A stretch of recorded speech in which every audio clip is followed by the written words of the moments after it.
Syllabus फिर से एक बार बता दे रहा हूँ कि सिलेबस क्या है। उसके बाद जिसके मन में जिस विषय को लेकर जो भी प्रश्न है वो आप लोग मुझसे पूछ लेना। तो आरोह से जो है गद्य नमक का दारोगा, नमक का दारोगा, दूसरा जो है गद्य से ही मियां नसरुद्दीन, तीसरा है गलता लोहा, अब पद्य से है कबीर, मीरा, वे आंखें। यानी यहां 3 गद्य से था और 3 काव्य से है। अब बितान से जो है भारतीय गायिकाओं में बेजोड़ लता मंगेशकर, और दूसरा है राजस्थान की रजत बूंदे। यानी 3 गद्य से आरोह, 3 काव्य से आरोह से। उसके बाद 2 है बितान से। व्याकरण में है जनसंचार माध्यम, जनसंचार शब्दावली, अपठित गद्यांश और अपठित काव्यांश। तो ये जो था सर ने सिलेबस पहले ही बता दिया था आप लोगों को, मैंने एक बार फिर से उसकी पुनरावृत्ति कर दी। तो इनमें से कहीं से भी रोशनी तुम्हारे मन में कोई भी प्रश्न है तो तुम पहले पूछो मुझसे, क्योंकि अभी मैं देख रहा हूँ सभी लोग क्लास में ज्वाइन नहीं किए हैं। यानी प्रश्न कहीं से भी हो सकता है, वो नमक का दारोगा हो, मियां नसरुद्दीन हो, गलता लोहा, कबीर, मीरा, वे आंखें, जनसंचार माध्यम, जनसंचार शब्दावली, गद्यांश, अपठित अपठित काव्यांश, या लता मंगेशकर, या रजत की राजस्थान की जो रजत बूंदे हैं उससे कहीं से भी कोई प्रश्न हो तो मन में पूछ सकती हो।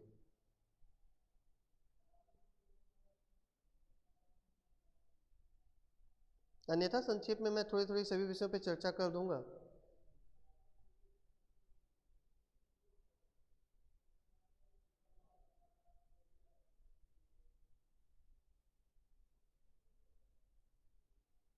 वे आंखें एक बार डिस्कस करें। Very good.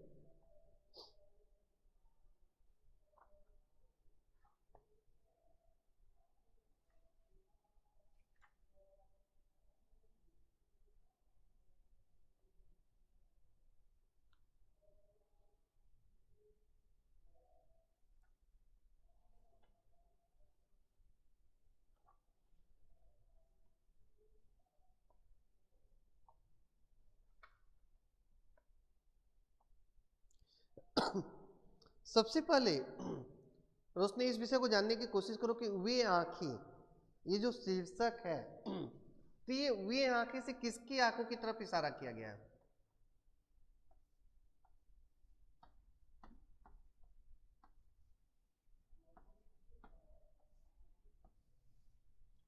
वे आंखें यानी किसकी आंखें? तो यहाँ पे वे आंखें का अर्थ है किसान की आंखें। दूसरी चीज जो है,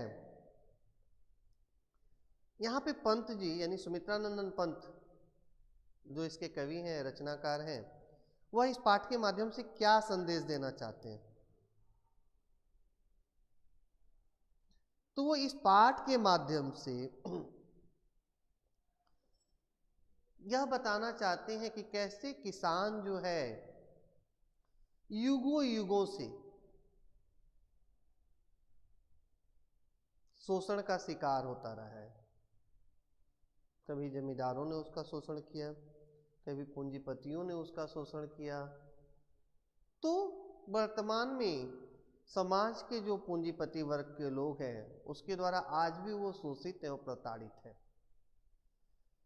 हम देखते हैं कि किसानों की तरह आज फिर वर्तमान में भी अगर किसी भी न्यूज़ चैनल या मीडिया के माध्यमों से अगर जानने की कोशिश करो तो देखो आज भी किसान जो है आंदोलन कर रहा है, संघर्ष कर रहा है। तो उनके आंदोलनों या संघर्षों के पीछे जो भी कारण रहा हो, हम लोग राजनीतिक किसी कारणों पर चर्चा नहीं करेंगे,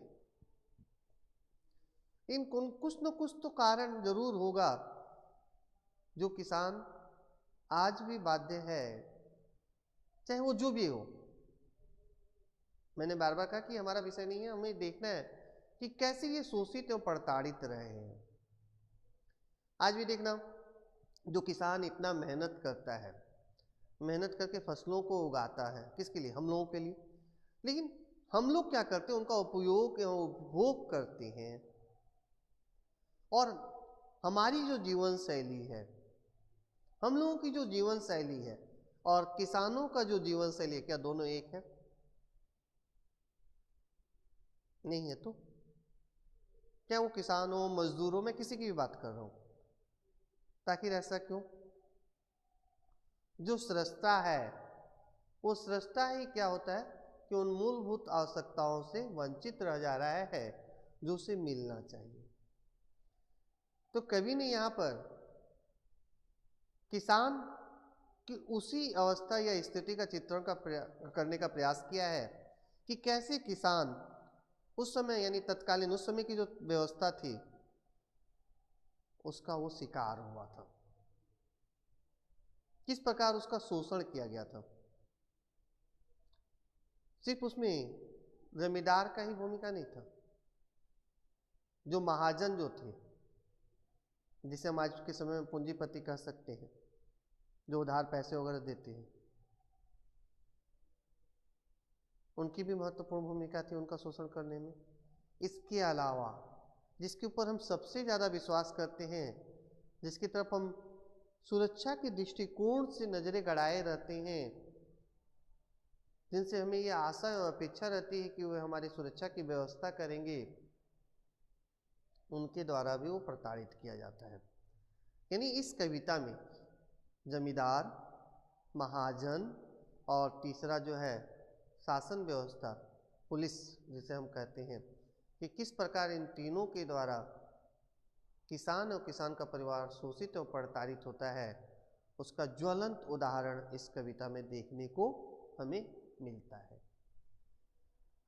तो इन सभी चीजों का शिकार होकर किसान की आंखें जो है, वे आंखें जिसकी चर्चा की जा रही है, उसकी जो पीड़ा जो है, उसकी जो तकलीफ जो है, उसका जो कष्ट जो है, उसको उजागर करने का प्रयास सुमित्रानंद पंत जी ने इस कविता में किया है। कवि कहते हैं कि दुखद बात यह है कि स्वाधीन भारत में भी किसानों को केंद्र में रखकर व्यवस्था ने निर्णायक हस्तक्षेप नहीं किया, मैंने इनके बारे में ध्यान नहीं दिया। मैंने इसीलिए ने कहा कि अन्यथा आज भी किसानों को आंदोलन करने की आवश्यकता क्यों पड़ती। हाँ, ये आजादी हमें मिली है कि आज हम जब भी कुछ गलत होता है हमारे साथ, हम उसके खिलाफ विरोध कर सकते हैं, बोल सकते हैं। पहले इसका भी अधिकार नहीं था। कविता ऐसे ही दुष्चक्र में फंसे किसानों के व्यक्तिगत एवं पारिवारिक दुखों की परतों को खोलती है, यानी ये वे आंखें कविता, और स्पष्ट रूप से विभाजित समाज की वर्गीय चेतना का खाका प्रस्तुत करती है। ये जो समाज हमारा जो विभाजित है, विभक्त है। मैं कविता की पंक्तियां पढ़ दे रहा हूं। बोले, अंधकार की गुहा सरीखी उन आंखों से डरता है मन। मैंने किसान की आंखों को जब भी कवि देखता है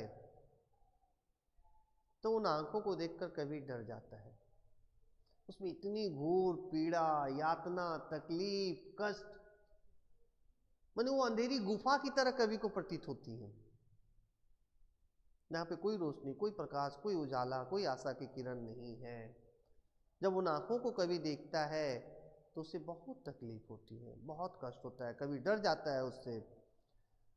भरा दूर तक उनमें दारुण दैन्य दुख का नीरव रोदन, मैंने बहुत ही भयावह पीड़ा, तकलीफ दे, कष्टकारी। दैन्य का मैंने दीनता, दुख का नीरव रोदन, रोदन मैंने रोना। जब इंसान कष्ट या तकलीफ में होता है तो क्या करता है? वो रोता है। तो बोलते ये सभी स्थितियां जो है, जो कष्ट है, जो पीड़ा है, जो तकलीफ है, इससे किसान जो है रो रहा है, वो पूरी तरह से व्याकुल हो चुका है। कवि क्या कहते हैं आगे? वह स्वाधीन किसान रहा। अब बता रहे हैं, देखिए ये पहले कवि ने क्या किया कि उसकी पीड़ा के बारे में बताया।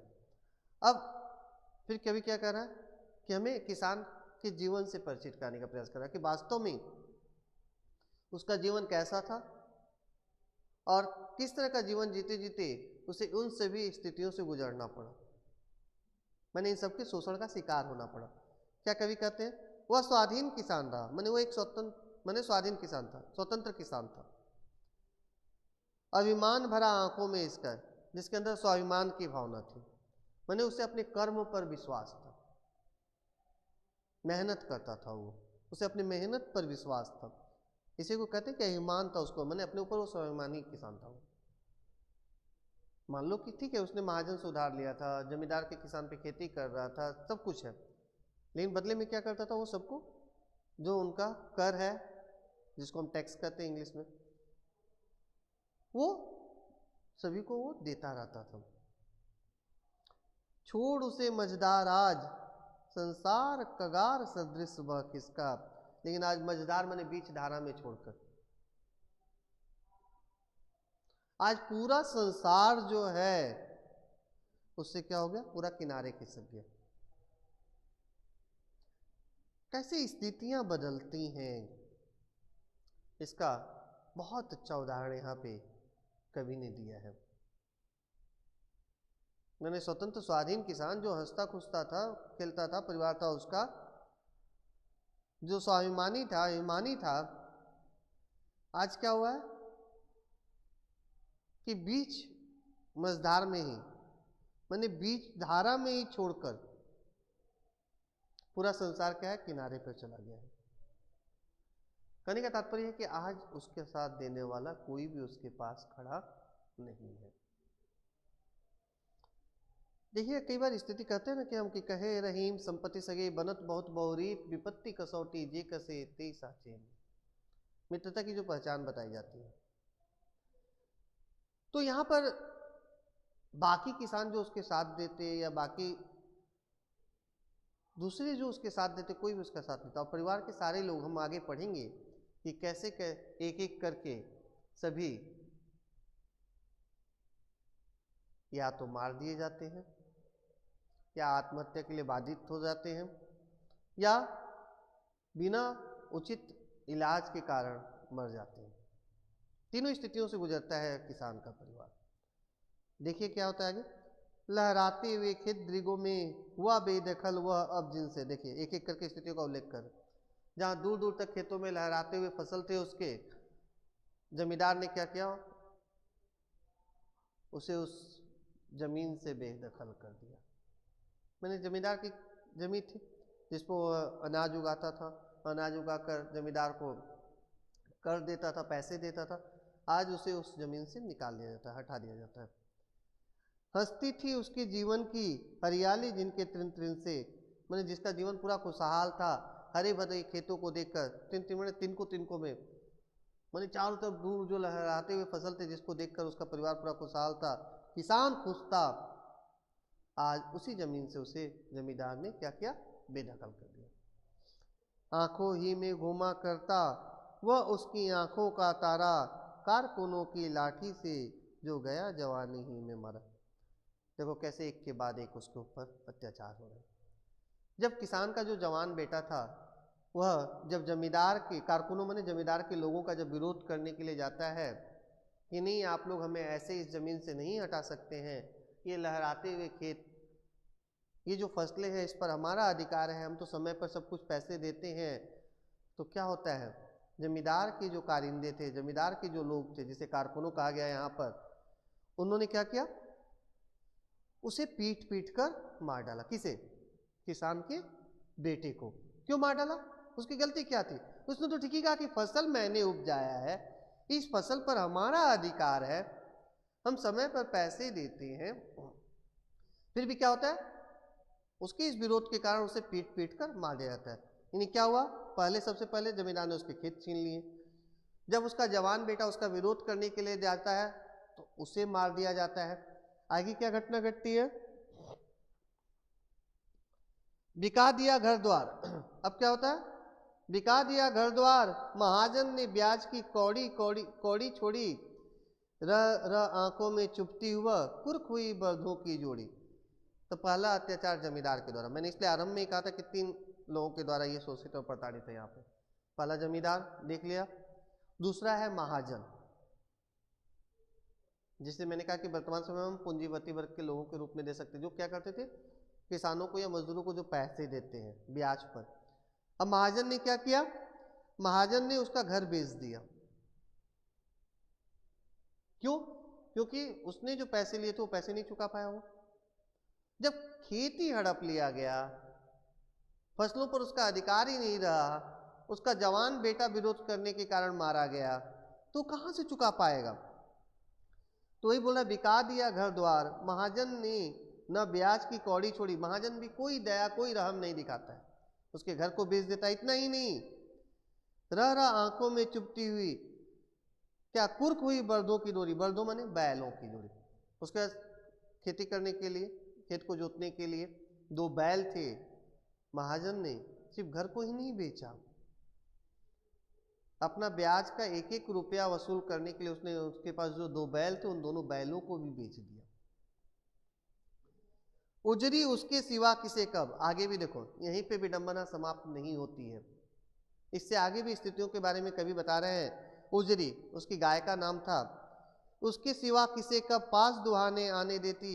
मैंने वो किसान के अलावा किसी को भी अपने पास भटकने नहीं देती थी, आने नहीं देती थी। अब आंखों में नाचा करती, उजड़ गई जो सुख की खेती। मैंने महाजन ने क्या किया, उस उजरी गाय को ही बेच दी। घर को बेचा, उसके 2 बैलों को बेचा, गाय को बेचा। अब किसान के आंखों के सामने यही सारी घटनाएं बार बार आ जाती हैं, मंडराती हैं। वह इन्हीं दृश्यों को, इन्हीं घटनाओं को बार बार देखता है कि कितना उसका खुशहाल परिवार था। हंसते खेलते परिवार को न जाने किसकी नजर लग गई कि सब एक के बाद एक उससे छीन लिया गया। बिना दया दवा दर्पण के घरनी, घरनी माने पत्नी, उचित इलाज न होने के कारण उसकी जो पत्नी थी उसका भी निधन हो जाता है। स्वर्ग चली आंखें आती भर।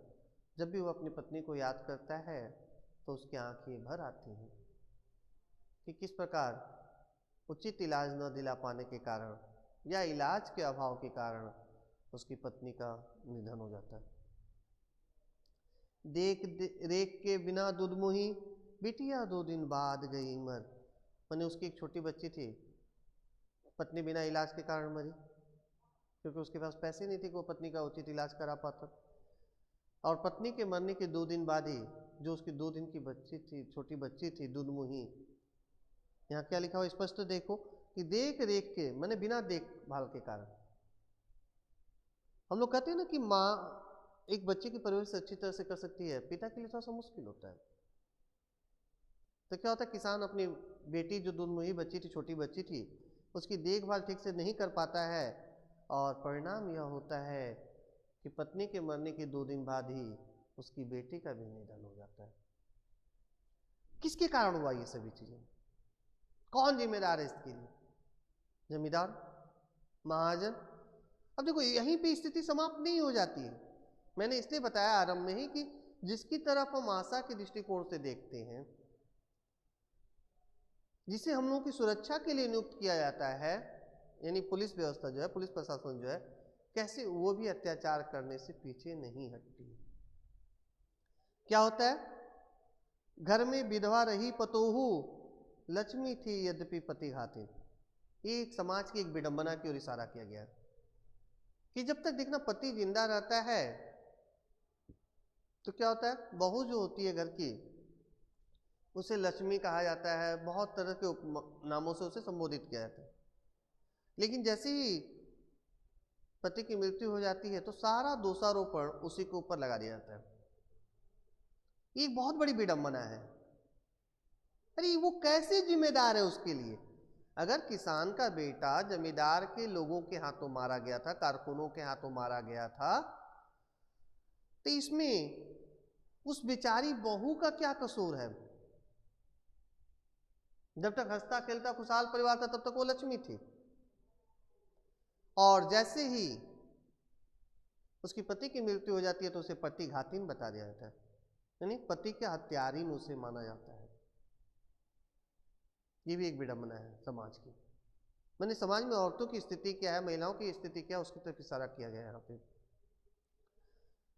पकड़ मंगाया कोतवाल ने, डूब कुएं में मरी एक दिन। कोतवाल वही पुलिस, जो अधिकारी है, दारोगा है, जो भी कह लो, वो क्या करता है, उसे एक दिन उसकी बुरी नज़र उस पर पड़ती है, उसे एक दिन बुला लेता है, अपने मान लाज शर्म की हिफाजत के लिए क्या करती है, कुएं में कूद कर आत्महत्या कर लेती है। तो क्या था, उसके पास तो दो ही विकल्प थे, या तो वो स्थितियों से समझौता कर लेते, अपने आप को कोतवाल को सुपुर्द कर देते, या अपने मान सम्मान प्रतिष्ठा की रक्षा है तो अपने प्राणों को त्याग देते। तो यहाँ पे किसान की जो बहू थी, पतोह थी, उसने आत्महत्या करना उचित समझा। मैं ये नहीं कह रहा हूँ कि आत्महत्या किसी भी समस्या का समाधान है, यहाँ कभी भी यहाँ यह नहीं कहना चाह रहा है कि आत्महत्या ही एकमात्र विकल्प था। कभी यहाँ पे यह बताने की कोशिश कर रहा है कि किस प्रकार यह सामाजिक स्थितियां उसे आत्महत्या करने के लिए बाध्य कर देती हैं, उसे विवश कर देती हैं। खैर, पैर की जूती जोरू, अब देखो फिर सामाजिक एक विडंबना को दिखाया गया। खैर पैर की जूती जोरू न सही एक दूसरी आती। बोला ठीक है, वो मर गई, कोई दुख की बात नहीं है, कोई तकलीफ नहीं है। यहाँ पे देखो सबसे बड़ी विडंबना मैंने इसलिए कहा कि उसकी तुलना पैर की जूती से की जा रही है। क्यों पैर की जूती थी, जैसे जूता टूट जाता है तो हम लोग नए जूते खरीद लेते हैं, उसी प्रकार वो मर गई तो कोई दुख की बात नहीं, कोई गम की बात नहीं है। फिर बेटे की मैं दूसरी शादी कर देता, पर जवान लड़की की सुधकर सांप लौटती फटती छाती। यानी पत्नी का उसे दुख नहीं है, यानी जो बहू का देहांत हो गया इसका पश्चाताप, इसकी कहीं भी कोई तकलीफ, कोई भी कष्ट किसान को नहीं है। बोलता ठीक है, वो तो पैर की जूती के समान है, जैसे जूते फट जाते हैं और नए हम लोग खरीद लेते हैं, उसका उपयोग करते हैं, उसी प्रकार मैं बेटे की दूसरी शादी कर देता। लेकिन जो बेटा जो मर गया है उसका जो तकलीफ, उसका जो कष्ट है, जब उसे वो याद करता है तो उसके मानो छाती पर सांप लौट रहे हो। मैंने यहां पर कभी नहीं यह दिखाने का प्रयास किया है कि इन स्थितियों से गुजरते हुए भी किसान के मन में अपने बहू के प्रति कोई भी ऐसी सहानुभूति या कोई भी वैसा लगाव या आत्मीयता देखने को नहीं मिलती है। कैसी विडंबना है, कैसी मानसिकता उसकी, कहता कि दूसरी ले आता मैं, लेकिन बेटे को याद करके उसके क्या है, हृदय पे, छाती पे सांप लौट रहा है और वह पीड़ा से, तकलीफ से करा उठता है। पिछले सुख की स्मृति आंखों में क्षण भर एक चमक कहलाती, और जैसे ही वो अपने सुखद जीवन को याद करता है, जब उसका जवान बेटा था, पत्नी थी, छोटी बच्ची थी दूधमुही, बहू थी, जबकि वो लक्ष्मी कहलाती उस समय की घटनाओं की बात हो रही है। जब वो उन सुखद स्मृतियों को याद करता है, यादों को बारे में सोचता है, तो उसके आंखों के सामने एक चमक, माने वो जो खुशहाल जीवन था उसे याद करके वो खुश होता है। तुरंत सुनने में गढ़ वह चितवन, लेकिन वही चितवन माने मन तुरंत फिर सुनने में चला जाता है। कब? जब वह उन सारी घटनाओं को याद करता है एक एक करके, कि कैसे उसका हरा भरा लहराता हुआ खेत जमींदारों ने छीन लिया, महाजन ने उसके घर, उसके बैल, उसके गाय उजरी नामक जो गाय थी उसको बेच दिया, बिना दवा के इलाज के कारण उसकी पत्नी का देहांत हो गया, परवरिश अच्छी तरह से न कर पाने के कारण दूधमुही बच्ची मर जाती है, कोतवाल के कारण उसकी बहू का देहांत हो जाता है। जैसे इन सारी घटनाओं को जब वो याद करता है, तीखी नोक सदृश बन जाती है। जैसे नुकीला वस्तु चुभोने से शरीर में जिस प्रकार तकलीफ या कष्ट होता है, उसी प्रकार कष्ट या तकलीफ का अनुभव यहाँ पर किसान करता है। तो किस प्रकार किसान यहाँ पर जमींदार, महाजन, पुलिस के द्वारा शोषित एवं प्रताड़ित होता है, और कैसे उसका खुशहाल जीवन छत बिछत हो जाता है, इस घटना का बड़ा ही मार्मिक वर्णन कवि ने यहाँ पर किया है। और मैंने आरंभ में ही बताया कि यहाँ जो वे आंखें जो है, तो यहाँ पे ये वे आंखें जो है किसान की आंखें, जिसमें घोर पीड़ा, तकलीफ, कष्ट ये सभी छिपा हुआ है। तो रोशनी, ये था तुम्हारा प्रश्न का उत्तर। मैंने पूरी कविता की व्याख्या बता दी। रिद्धा, तुम्हारे मन में कोई प्रश्न? बड़ा लेट ज्वाइन की हो, क्या बात है? सिलेबस मालूम है तो?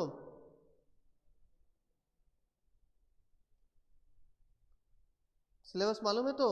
रिद्धा, रोशनी को तो मैंने बता दिया फिर से क्लास में सिलेबस।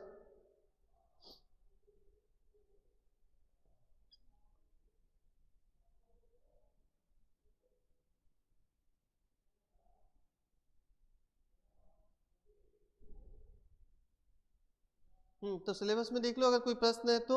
नमक का दरोगा है, मियां नसरुद्दीन है, गलता लोहा, कबीर, मीरा, वे आंखें पे भी चर्चा हुई। जनसंचार माध्यम से संबंधित प्रश्न रहेंगे। जनसंचार शब्दावली है, अपठित गद्यांश, अपठित काव्यांश, लता मंगेशकर हैं, भारतीय गायिकाओं में बेजोड़, और राजस्थान के रजत बूंदे। मैं एक चीज़ और बता दूं कि एमसीक्यू के तो ये प्रश्न है, लेकिन सबसे पहले जरूरी है कि रचनाकार का जन्म, मृत्यु, उनकी रचनाएं, उनकी शिक्षा दीक्षा से लेकर उनकी रचनाओं का विषय क्या था, इन सभी विषयों पे भी अच्छी तरह से तैयारी कर लेनी है। कहीं से भी कोई भी प्रश्न पूछा जा सकता है। जैसे अभी मैंने सुमित्रानंदन पंत की कविता जब वो आंखें पे चर्चा की, तब जैसे इनकी भाषा क्या रही है, किस भाषा में उन्होंने लिखा है, या उनका जन्म कब हुआ था, उनकी मृत्यु कब हुई थी, उनकी रचनाएं क्या थी, या उन्हें किस सम्मान से सम्मानित किया गया, ऐसे प्रश्न हो सकते हैं, पूछे जा सकते हैं एमसीक्यू में।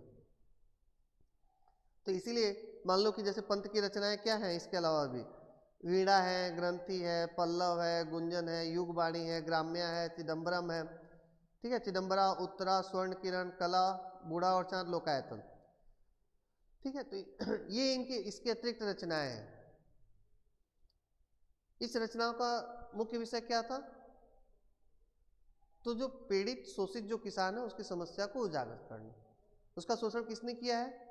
तो महाजन, जमींदार और पुलिस यानी कोतवाल ने मिलकर। तो इसके अलावा मान लो कोई शब्द दे दिया गया, वहां पे विकल्प के रूप में 4 अर्थ दिए गए हैं, जो सही विकल्प है उसे चुन के लिखना है। तो कहीं से कोई भी प्रश्न आ सकते हैं, इसलिए मैं पूछ रहा हूं कि किसी भी विषय को लेकर अपठित गद्यांश। अब अपठित गद्यांश में क्या प्रश्न आ सकता है विकल्पीय? कि कोई भी एक शब्द दे दिया गया और पूछा गया कि इसका अर्थ क्या है।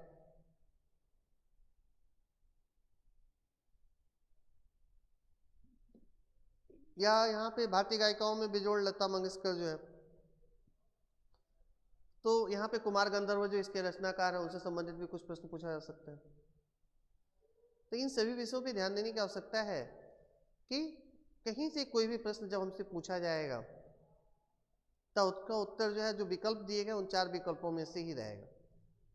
अब ये जो जनसंचार शब्दावली है, मैं व्याकरण पे आ रहा हूं। तो यहाँ जनसंचार शब्दावली अभ्यास जो व्याकरण की किताबें देखना, उसके पीछे बहुत सारे दिए गए हैं, उसको ध्यान से देखने की आवश्यकता है।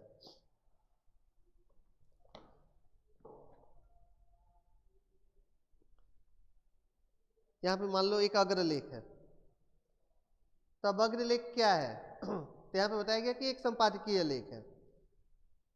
या पूछा जा सकता है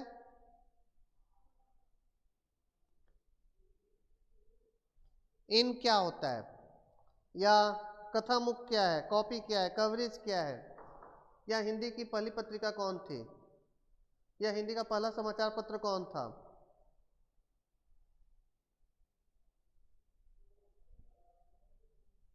मुद्रण का उद्भव कब हुआ। तो ऐसे कई भी सारे प्रश्न पूछे जा सकते हैं। व्याकरण की किताब सभी लोग खरीद लिए हो?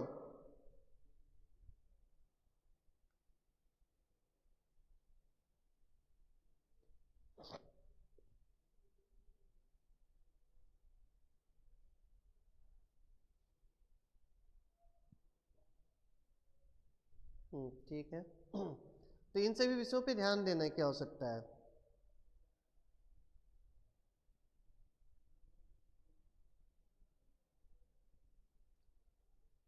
कौन सा रिपीट करना है?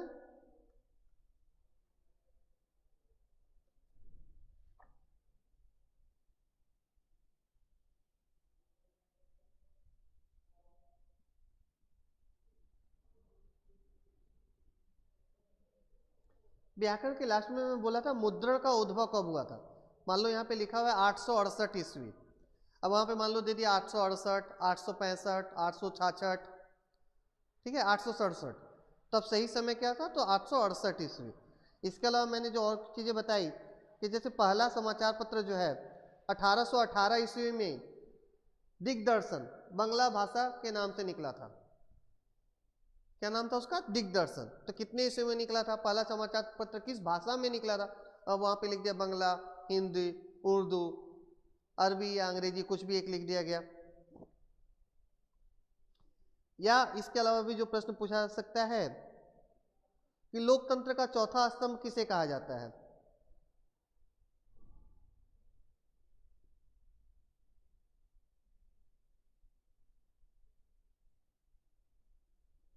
तो मुद्रण संचार माध्यम जो है जनसंचार, ये सारे जो है जनसंचार माध्यम से संबंधित प्रश्न है।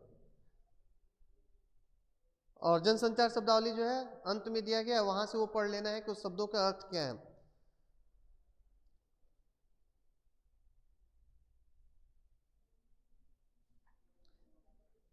वहां विकल्प दिए गए, लेकिन इसको पढ़ना बहुत जरूरी है।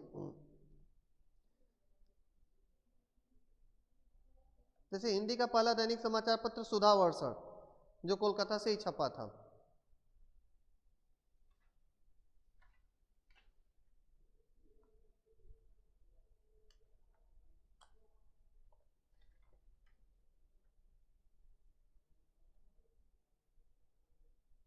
जैसे यहाँ देखो प्राचीन काल में कागज मुख्य रूप से किससे बनता था, तो सूती चिथड़ों से। तो वहाँ पे 4 विकल्प दिए गए रहेंगे, उसमें सही विकल्प होगा सूती चिथड़ों से। या जॉन गुटनबर्ग ने प्रेस का आविष्कार कब किया था, तो 1455 ईस्वी में। वहाँ पे मान लो दे दिया गया 1455, 60, 65, 70। भारत में कागज कहाँ बनता है, तो नेपानगर में। कागज का सर्वप्रथम उपयोग किस देश में हुआ था, तो चीन में। अंग्रेजी दैनिक सामान्यतः कितने पॉइंट के टाइप का उपयोग करते हैं, 6 से 8।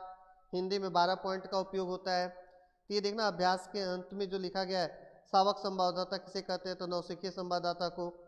संवाददाता का शाब्दिक अर्थ बताइए, तो संवाद देने वाला, सूचना देने वाला, ऐसे कई विकल्प दे दिए गए, तो जो संवाद देने वाला है वो सही विकल्प है। तो इस तरह के प्रश्न रहेंगे। समाचार लेखन के लिए किन किन आवश्यक तथ्यों की जरूरत है, तो यहाँ पे देखो लिखा हुआ है कि सत्यता, स्पष्टता, ये आवश्यक तत्व हैं। सत्यता, स्पष्टता, संक्षिप्तता, सुरुचि। समाचार लेखन के प्रकार कितने प्रकार के होते हैं, तो 2 प्रकार के होते हैं, विलोम स्तुपी, स्तुपी।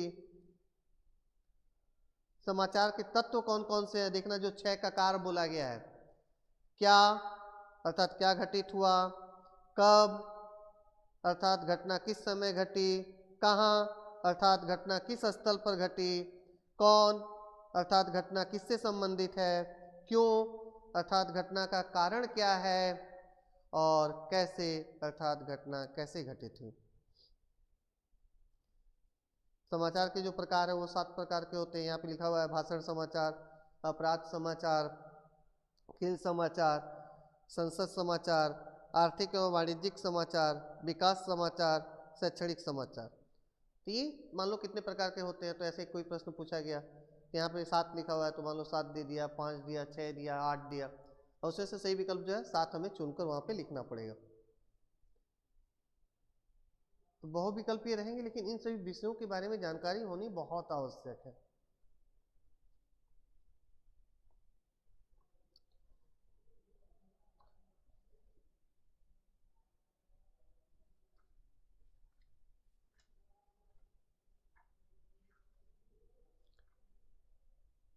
तो ये व्याकरण से संबंधित था। गद्य में जो है नमक का दारोगा है, मियां नसरुद्दीन है, गलता लोहा है।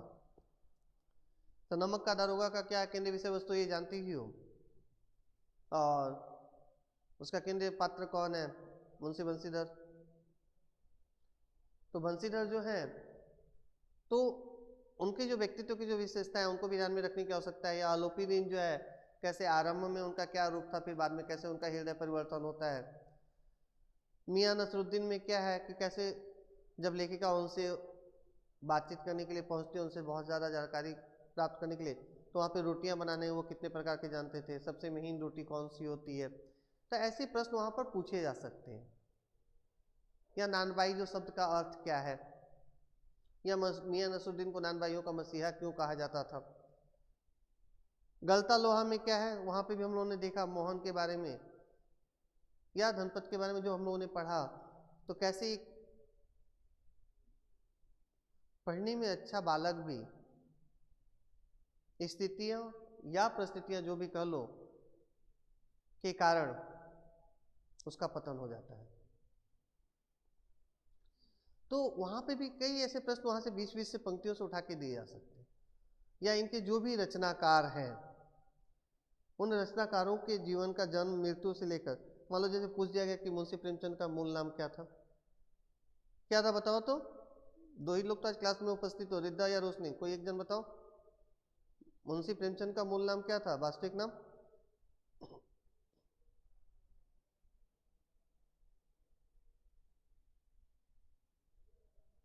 वेरी गुड, धनपत राय।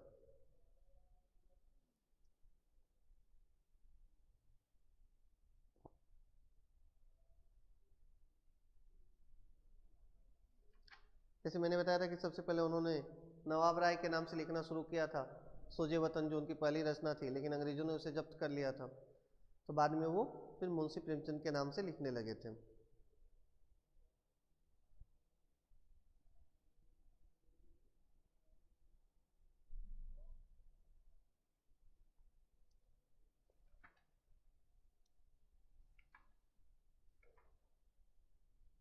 पंक्तियों पे ध्यान देने की आवश्यकता है। जैसे कई महत्वपूर्ण पंक्तियों को मैंने पढ़ाने के दौरान रेखांकित करवा दिया था कि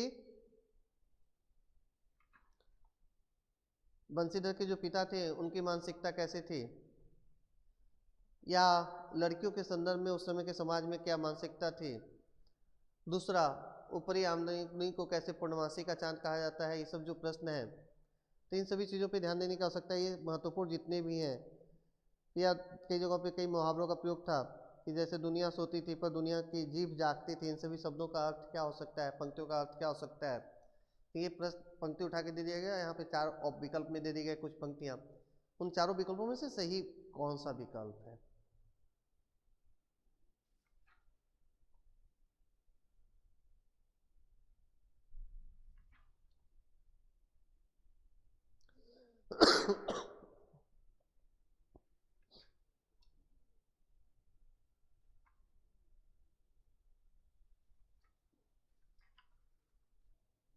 जैसे कई बार ये प्रश्न भी पूछ सकता है कि जैसे मियां नसरुद्दीन किस शैली में लिखी गई है, तो ये शब्द चित्र शैली में लिखी गई है।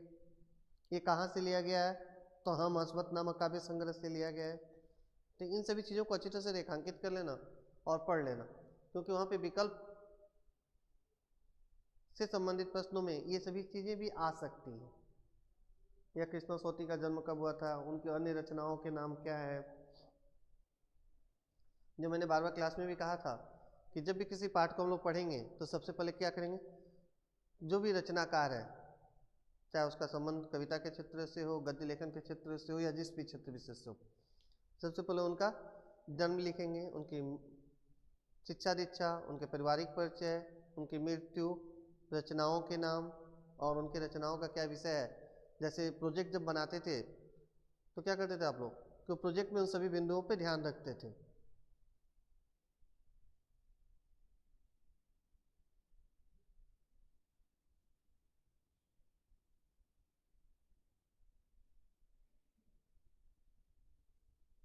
खानदानी नान भाई कुआं में भी रोटी बना सकते हैं सर। एक्चुअल में ये उनका बड़बोलापन था। मियां नसरुद्दीन नामक पाठ पढ़ाने के दौरान मैंने बताया था कि कुआं में रसोई बनाने का देखो यहाँ पे 2 स्थितियां हैं। एक कि उन्होंने किस संदर्भ में कहा था, कुआं कहने का अर्थ वहां पे पानी होगा वो नहीं है। सामान्यतः हम लोग क्या करते हैं, जब भी कुआं शब्द का प्रयोग करते हैं तो वहां पे हो जाता है कि हम लोग पानी की कल्पना कर लेते हैं कि पानी होगा ही होगा। अब मान लो जब कुएं की खुदाई का हम लोग जब बात करते हैं, जब राजस्थान की रजत बूंदे याद करना, जो पढ़े हो गए अभी आप लोगों ने 11 में सर ने पढ़ाया है, तो जब वहां पे जब कुआं की जो खुदाई होती है तो उसमें तुरंत तो पानी नहीं आता है। तो अगर वो गड्ढा टाइप में है तो वहां पे तो हम लोग रोटी बना ही सकते हैं, कोई प्रॉब्लम नहीं है। लेकिन वास्तव में यहाँ पे लेखिका यह बताना यहाँ पर चाहती हैं कि यह उनका जो था बड़बोलापन था, वो ये बढ़ा चढ़ा कर बोलते हैं। अब वहाँ पे जो बोलते हैं ना, बिना पानी का, बिना आँख का, इन जो शब्दों का वो सब प्रयोग करते हैं कि इसके बिना भी हमारे खानदान में उन्होंने क्या किया था, बनाकर राजा को खिलाया था और राजा ने भी बहुत जहां पना भी बहुत खुश हुए थे। अरे कैसे हो सकता है ये? यही कारण है ना कि लेखिका जब बार बार जब उनसे ये प्रश्न पूछती हैं तो क्या होता है, वो क्रोधित हो उठते हैं। जब वो बोलते हैं ना कि बताइए ना कि वो किस राजा के शासनकाल में ऐसा हुआ था, आपके पूर्वजों ने किस महाराज को ये बनाकर खिलाया था, तो क्या कहते हैं, मान लीजिए इनको खिलाया हो, मान लीजिए उनको किया हो, ठीक है। देखो रिद्धा बोले ये अतिशयोक्ति अलंकार है, यहाँ पे अलंकार नहीं है रिद्धा, अलंकार तो गद्य में आएगा, यहाँ पे ये बड़बोलापन है, ठीक है। यहाँ पे चीजों को बढ़ा चढ़ा कर दिखा रहे हैं। देखो यहाँ पे ये जो पंक्ति यहाँ पे है ही, तो देखो मैं बता दे रहा हूँ, पंक्ति भी दिखा दे रहा हूँ।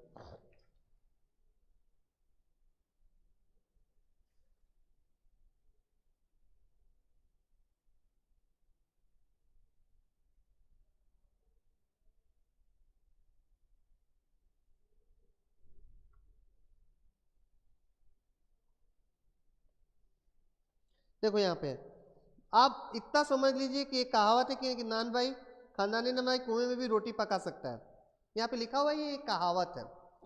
कहावत जब भी गढ़ी गई होगी तो हमारे बुजुर्गों के कर्तव्य पर पूरी उतरी जाती होंगी। तो यहाँ पे जब कहावत की बात हो जा रही है बाद में वो कहते हो सकता है ये सच भी हो, लेकिन कहीं भी वो इसका प्रमाण नहीं दे पाते। इसलिए ना यहाँ लेखिका पूछते, देखो मजा लेने के लिए टोका, कहावत यह सच्ची भी है क्या? मियाँ ने तरेरा, और क्या झूठी है? आप ही बताइए, रोटी पकाने में झूठ का क्या काम? झूठ से रोटी पकेगी क्या? पकती देखी है कभी रोटी? रोटी जनाब पकती है आंच से, समझे? अपने कह रहे तो आंच की जरूरत है। सिर हिलाना पड़ा, ठीक फरमाते हैं।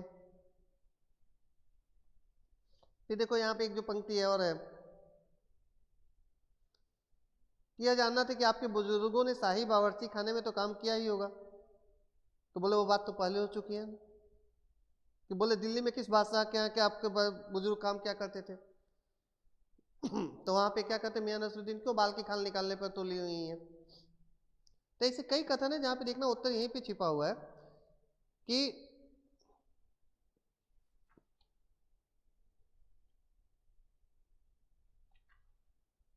कई जगहों पर क्या हो रहा है कि अपने आप को या अपने पूर्वजों को बहुत महान साबित करने के लिए, जो रिदा बता रही है, अगर उस तरह अलंकारों के दृष्टिकोण से देखो, चूंकि गद्य पे ये लागू नहीं होता है, तो अतिशयोक्ति यानी चीजों को बढ़ा चढ़ा कर बताते हैं।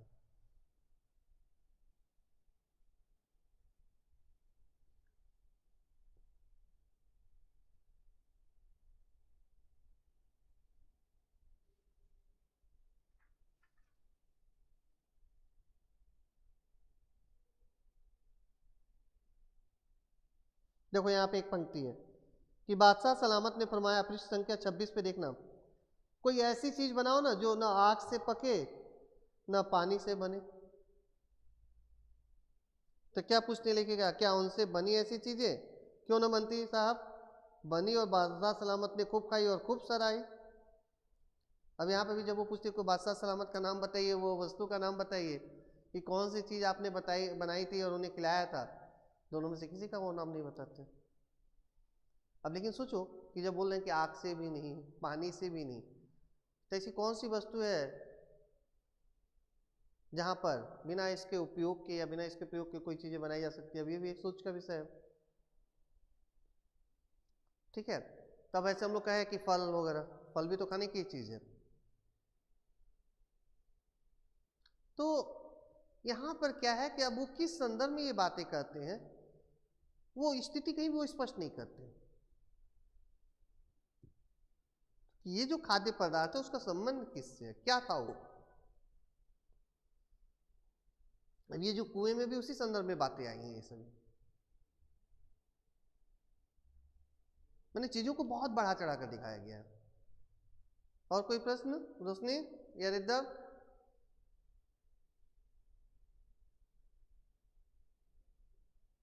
नो सर, नो सर, माने जो भी विषय है तब सारे विषय स्पष्ट हो गए आप लोगों को।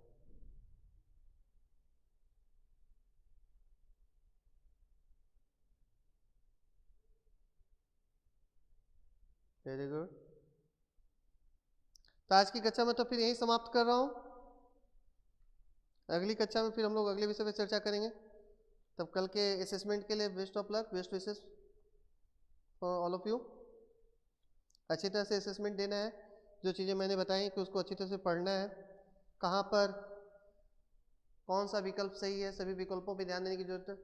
समय 50 मिनट का मिल रहा है, समय पर्याप्त है, लेकिन सबसे ज़्यादा जरूरी है पहले प्रश्न को पढ़ना और प्रश्न को पढ़कर उससे संबंधित जो विकल्प दिए गए हैं उनमें से कौन सा सही विकल्प है उन विकल्पों को चुनना।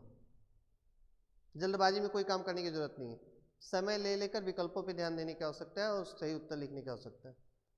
अगर कहीं वहाँ पे कोई प्रश्न को लेकर परेशानी हो तो बाद में जिस दिन भी मेरी कक्षा होगी उस कक्षा में वो सारे प्रश्न लिख कर रखोगे आप लोग कि इन प्रश्नों को लेकर थोड़ी सी असमंजस की स्थिति में हम लोग थे। मैंने इसलिए कहा कि पूरे किताब को अच्छी तरह से पढ़ो जो भी सिलेबस मिला है, क्योंकि बोर्ड एग्जाम में भी क्या हो रहा है कि अगर एमसीक्यू टाइप के क्वेश्चन आएंगे तो उसके लिए किताबों को पढ़ना बहुत ज़रूरी है।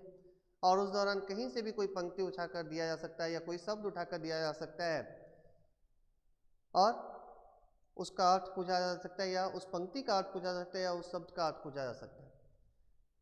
कवि या लेखक या रचनाकार जो है उसका जीवन परिचय से संबंधित प्रश्न हो सकते हैं, उसके रचनाओं से संबंधित प्रश्न हो सकते हैं। प्रीवियस एग्जाम का रिजल्ट कुछ दिनों के अंदर हम लोग ये डिस्क्लोज कर देंगे, ठीक है। वो पूरी तरह से तैयार हो गया है, सभी को जो है ई पोर्टल के माध्यम से वो सारा रिजल्ट मिल जाएगा। रिजल्ट तैयार है, आप लोग देखना वो कुछ दिनों के अंदर ही आप लोगों के वहाँ पे डिस्प्ले हो जाएगा।